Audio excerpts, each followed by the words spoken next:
Hi, lovelies, welcome back to my channel. If you're new here, my name is Belinda's channel. Thank you so much for all the love and support. To my returning subscribers, to those people that share my videos, leave commentaries, and also educate each and every one of ours. You guys are the real MVP. So guys, I came across this video on my For You, and I thought to share with you guys where panel people are actually out to, share their solidarity with black people. Like they are standing on business right now, trying to okay, we heard you, we just want to take it up from here. We're going to take it up from black people's chest.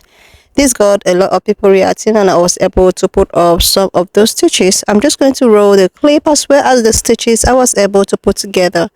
Please leave me your own thoughts in the comment section of what you think of this video, and please do not forget that we do not support any form of bullying and harassment. We're just here for educational and informative purposes. To the black community, I want you to know that I stand in solidarity with you, and I hope to hear from more white people that feel the same way I do. Look, we fucked up. White people fucked this election up big time. The black community, to the vast majority, understood the assignment, and white people, just like always, came in and fucked this thing sideways. And when you look at all the things that Donald Trump has been peeling back, it is extremely, extremely concerning what he has done in just a few short days. And I saw a few black creators on this app say, it's up to the white people now. Like, white people are the ones who, we're not going to be affected by Donald Trump stuff. He's going to work to make our lives better at the expense of making everybody else's life worse. And I hope there are enough white people out there that feel like me that is not acceptable. That is not acceptable. We have to say something. We have to do something. We have to use our voices in a positive way to combat Donald Trump and all of his draconian policies that are going to send us back into the Stone Age. He is going to get rid and demote every single race. The black community knew this. The black community has always known this. But so many white people didn't want to listen. And now here we are. So if you voted for Donald Trump as a white person, or you didn't vote at all, shame on you. Everything that you are going to see, everybody's life who is affected negatively by this presidency, everybody who is going to lose rights that they have had for decades and decades and decades are now being stripped away, can be denied employment, rolling back DEI, all these things. Shame on white people. I voted for Kamala Harris. I've been speaking out for 6 months on this platform, and I'm going to continue to do that against Donald Trump for the next 4 years. But I'm sorry. I don't know what else to say. I'm sorry. We fucked up. So, to the black community, I am with you, and I hope there are enough people out there like me that are willing to stand by your side and work to move forward. I think I know who is actually penning all of the executive orders that Donald Trump has signed since entering the White House. Those ones that are ripping our civil liberties right out from underneath our feet. And let me say, on the record, this is just from my own reading, my own research, and just putting the puzzle pieces together. So this is going to be a little bit different from my regular content where I present the facts and we dissect it. But regardless, come on this journey with me. Let me explain some things and you tell me in the comments if you agree or not. This long lost cousin of Voldemort with an actual nose, his name is Kevin Roberts. Kevin Roberts is the president of the Heritage Foundation. And if you know about the Heritage Foundation, you know that they are the proud authors of Project 2025. Now, Project 2025 has been rebranded under the name America First. If you notice, you never hear anything about Project 2025 because the Dems did a pretty decent job of exposing that for what it was, and it scared a lot of people. But if you rephrase things as America First, it sounds pretty good, doesn't it? Honestly, the whole situation is just a classic rebrand. It's like when Dunkin' Donuts wanted to be known as Dunkin'. which sounds innocent enough. It's kind of classy. It's kind of, yeah, we're proud of our country, until you do some research and you learn that America First actually belonged to the Klan. This is a picture from the 1920s in Binghamton, New York. Nice. Now let's return to our main plot line, which is Kevin Roberts. He is, again, the president of the Heritage Foundation. And Kevin published a book, and it was called Dawn's Early Light, Taking Back Washington to Save America. Remember, the author is Kevin Roberts, the president of the Heritage Foundation, the author of Project 2025, which has now been rebranded as America First. Here is one of my favorite passages towards the beginning of the book. For America to flourish again, they don't need to be reformed. They need to be burned.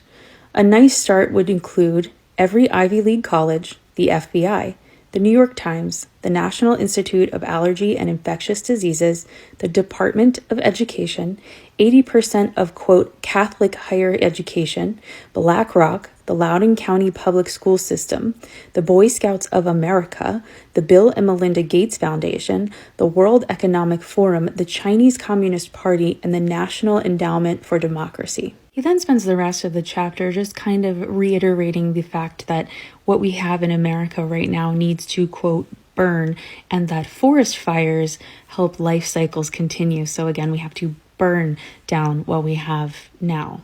So according to Kevin, we got to burn the whole system down and start from the ground up and eliminate all those things he mentioned as a good start, his own words. I just wonder who wrote the foreword to this book. J.D. Vance, the Vice President of the United States of America.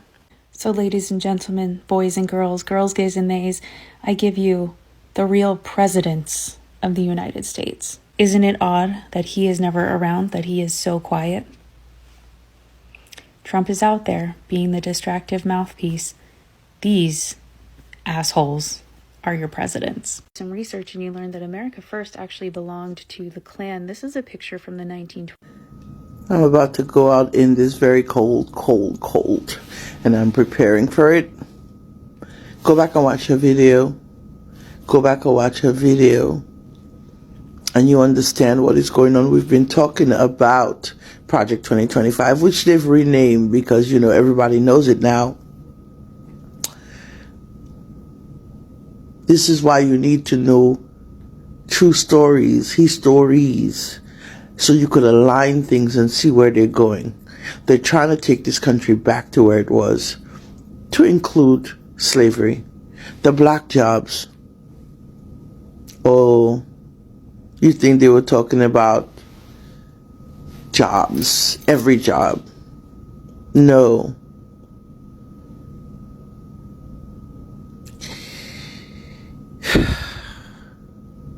Let me tell you something. I'm very wary of anyone who voted for this man. As it is, I'm a person, I will always speak truth, whether the person do something good, something bad. We were expecting this. But we have no idea what's to come. It's about to get very ugly. Brace yourselves. And as a black person in this country, you need to be so careful right now. As a person of color, period, you need to be so careful, hanging out, drinking, all the things, and you need to be so aware of yourself. Stop and frisk is coming back. And if they can't find you with the pill, they will repeal the law on weed. Smackers. You know what I mean? The Justice Department just shut down their Civil Rights Division, which is what holds police accountable when they violate rights in arresting people. So essentially what that means is they can arrest you for no reason, like they always do, but now there's no recourse for us. We no longer have any civil rights. They don't have to respect our civil rights because we can just sit in jail with no charges and no due process and just rot away. Because you don't have a right to privacy anymore. You don't have a right to free speech anymore. You don't have a right to a trial, to be represented by an attorney. You don't have a right to speak to an attorney. You don't have a right to remain silent anymore. You now are probably going to be forced to incriminate yourself. And if you don't, they can beat you. Which they can do anyway, but at least before we were able to, file a lawsuit against them if they did that. Not anymore. The Justice Department made goddamn sure of that. No more civil rights. And they're shutting down government websites to control the dissemination of information. This app clearly is being censored. They're going to go after the media next. This is a tale as old as shit. And it's playing out exactly like we've seen it play out before. If anyone's a student of history at all, we've seen this before. One of my clients was picked up and placed in deportation proceedings in West Texas. He is undocumented. His wife is a U.S. citizen, and they had their small U.S. citizen children in the backseat of the car. He was pulled over for a lane change issue, and the police asked him his immigration status. When he said he was undocumented, the police called ICE, who came and took him away, took him in for processing, and placed him in deportation proceedings. So there's a few things to note about this that I think can be useful for other people. The first is, if you're in this situation and there's someone in the car who is a U.S. citizen who knows how to drive, they should always be the driver. The undocumented person should ideally not be the driver. Secondly, if the police are asking about immigration status, you should decline to answer that question and say, I'm sorry, but I respectfully don't want to answer questions about my immigration status. I can identify myself to you so that you can check to see if I have a warrant, but I don't want to discuss my status. If you ID yourself, you should do it with a U.S. ID if you have one. If you don't have one, sometimes you can get an ID at a library that has your photo, and it can demonstrate your name and your photo and your address and all of that. If you don't have a document, that just give your name, your address, and your date of birth, but don't talk about your immigration status or where you're from or where you came or anything like that. And we all have to be vigilant, and the immigrants themselves right now have to know how to assert their rights in these interactions. I'm warning you guys right now. These immigration raids are not about deportation. They are about for-profit enslavement. Yesterday, the Laken-Riley Act was passed, and what that act does in part is it makes it easier for federal immigration agents to detain people they suspect to be here illegally, even for just petty offenses. That, in combination with the rolled back federal protections for schools, hospitals, and churches all across this country, and in further conjunction with all of the immigration raids that started day one under this new administration, what you get is a massive number of people that we cannot possibly hold in federal detention centers. So where do they go? For-profit prisons is where they're going to end up. And you know who is investing a lot of money right now in for-profit prisons? Our senators, our congresspeople, the people voting for the Laken-Riley Act. And if you take it a step further, when you realize that you are making money off of the detention of these people, you're going to lessen your incentive to actually deport them. You combine that with the other convenient fact that the people we're rounding up support the agricultural and construction industries in this company, we're going to have a labor crisis. But where could we find some cheap labor that's already here that we're already making money off of? You guessed it, those pesky migrants. So now we're going to make them work for dirt cheap, doing the jobs they were already doing, while also profiting off of their existence by detaining them in for-profit companies. All the while, our governmental representatives are the ones that benefit. House Bill 1484 would be the enslavement of undocumented immigrants in Mississippi. This is from the 2025 session. This is happening right now. And you don't have to take my word for it. It's right there. It's in the bill. I'm attaching a link to the bill in the description. That's House Bill 1484 from the 2025 session in the state of Mississippi, specifically the 2025 session. It's lifetime imprisonment of undocumented immigrants with no parole. It's a slavery program for the state. We are very, very seriously starting to consider leaving the United States, and I just want to hear from someone who's done it. Where did you go? How did you decide that's where you're going? How did you get a visa? Do all of that? I'm definitely like researching on my own, but like if there was someone I could connect with who's done this before, like I just would love to utilize you as a resource, and yeah, if we can help one another, please. Lovely. With this whole thing that is going on, by the change of government all over the social platforms, it's, I think I'm seeing things in a positive way. As we all know, people that looks like me have actually been saying things. They have been warning people for a very long time. They have been using their voices, their platform, trying to let people understand that they need to open up their eyes, especially with POC and pine color people, white people. But it happens that if someone keep on complaining to you that they are actually being oppressed, there is things going on in the system that is not supposed to be going on, and because you are not the one wearing the shoes, you will not know how the shoe hurts. So black people have been the one wearing the shoes.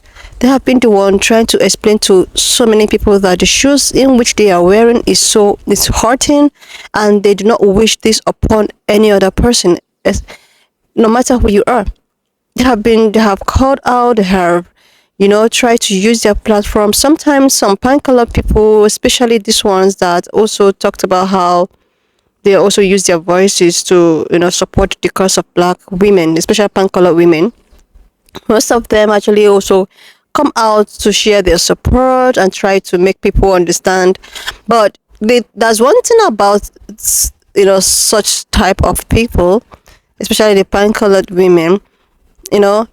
They often use their platform and spew all of those solidarity of a thing, but when the real thing begins, you see them not coming out to speak anymore. So this has actually been happening for a very long time, until this election and the inauguration and the new government now is no longer the era of just coming to talk, to say, oh, we really understand black people. Oh my God, we're standing with you guys. Oh my goodness. I think with all of this thing that is happening, it's going to make them do the right thing. Not only to rant on their platform, to actually put in the action. There's one thing about people that looks like me. The way at which we talk about things, the action, we also put in the action. So when I saw the first stitch that I put on here, all like I stand with black people, oh my goodness, I will understand right now. It's so good. It's so like, oh, they're beginning to understand. But the disappointing thing is that sometimes when they make stitches like this, and we as black people, or me specifically, thinking that, oh, they have really understood what is going on, they're going to do something, but you still see them reluctant, And the thing is that some of them are planning, want to change environment, want to relocate to somewhere. Like, you cannot keep running away from your problems, because you running away from your problem does not make that the problem get solved or whatsoever. You just have to stick, fight, and solve the problem. A lot of them, I've seen so many stitches like, oh, we're going out, we want to leave this country. Like, leave it for who? You are meant to, like, that means you chose to actually leave the country rather than to stay put and fix how the government is being run. Okay, if you're able to afford running out, what happens to those people who is in the country, who cannot afford it? So this is just the same thing. they like come out to talk about how they understand and all of that. I also understand that so many of them are also putting effort with the march that be going on all over the, like, this is what is expected. That means it actually take black people to resign and say that we are done, to get you people to come out and do the needful. Or okay, maybe because now everybody is being affected, not only one demographic of people, not maybe only one particular set of people, specifically black people, because everyone is getting, being affected, that is when you guys are deciding to come out to stand put.